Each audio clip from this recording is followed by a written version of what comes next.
Hello guys, അപ്പോൾ കുറേ നാൾക്ക് ശേഷം ഞാൻ എന്താ വീണ്ടും ജിമ്മിൽ പോകാൻ പോവുകയാണ്. നാട്ടിൽ പോയി കഴിച്ച് തടിച്ച് കൊഴുത്തൊരു പരുവായിട്ടുണ്ട്. ഇപ്പോൾ ചോദിക്കും, അല്ലെങ്കിൽ നീ തടിച്ചില്ലേ? ഇപ്പോൾ അതിലും തടിച്ചു. ബാ നമുക്ക് ജിമ്മിൽ പോകാം. ഇപ്പോൾ ഇതാണ് ബാംഗ്ലൂരിലത്തെ അവസ്ഥ. ഒരു മഴ പെയ്ത് കഴിഞ്ഞാൽ പുറത്തിറങ്ങാൻ പറ്റില്ല.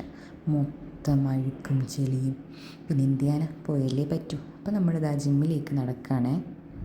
അതാ അങ്ങോട്ടേക്ക് നോക്കൂ, അതാണ് എൻ്റെ ജിം. ഇന്ന് ട്രെയിനറിൻ്റെ വായിലിരിക്കുന്ന മൊത്തം ഞാൻ കേൾക്കും. കാവടി തുള്ളി പോകുന്നുണ്ട്, എന്താവോ എന്തോ. അങ്ങനെ ജിമ്മിലെത്തി. ഇതാ ജിമ്മിൻ്റെ ഡോറൊക്കെ മാറി ഗൈസ്.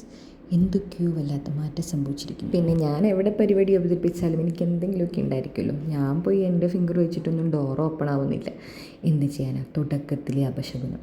എന്നിട്ട് പിന്നെ ഒരു ചേട്ടൻ കയറിയ ഗ്യാപ്പിൽ ഞാൻ അകത്ത് കയറി. ഫസ്റ്റ് തന്നെ ഇതാ ഇതിൽ നിന്ന് തുടങ്ങാം. എല്ലാവരും നല്ല മാരക വർക്കൗട്ടിലാണ്.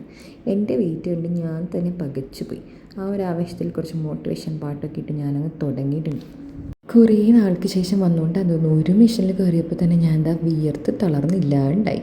പിന്നെ ഞാൻ ഇടയ്ക്കിടയ്ക്ക് പോയി കണ്ണാടി നോക്കുന്നുണ്ട്. എന്നാലും ഞാൻ ഇത്ര തടിച്ചല്ലോ.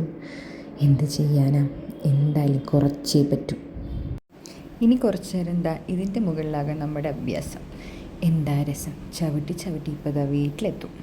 റെസ്റ്റ് നമുക്ക് മുഖ്യമാണല്ലോ. അതുകൊണ്ട് ഞാൻ കുറച്ച് നേരം റെസ്റ്റ് എടുത്തിട്ട് വീണ്ടും ത്രെഡ്മില്ലിൽ കയറിയിട്ടുണ്ട് നടക്കാനായിട്ട് കേട്ടോ. ഇനി കുറച്ച് നേരം ഇതിലാവാം. അവിടെ എല്ലാവരും മാരക അഭ്യാസത്തിലാണ്. നടക്കട്ടെ. ഞാൻ എൻ്റെ ഇന്നത്തെ അഭ്യാസം എല്ലാം കഴിഞ്ഞ് ജിമ്മിൽ നിന്ന് പുറത്തോട്ട് ഇറങ്ങിയിട്ടുണ്ട്. 6 മണിയായപ്പോൾ അങ്ങോട്ട് പോയതാണ്. ഇപ്പം സമയം 8:30 ആയി. അതെ, അങ്ങോട്ട് പോയ ആവേശമൊന്നും ഇപ്പം ഇല്ല കേട്ടോ. അപ്പോൾ അടുത്ത വീഡിയോ കാണാം. ബൈ.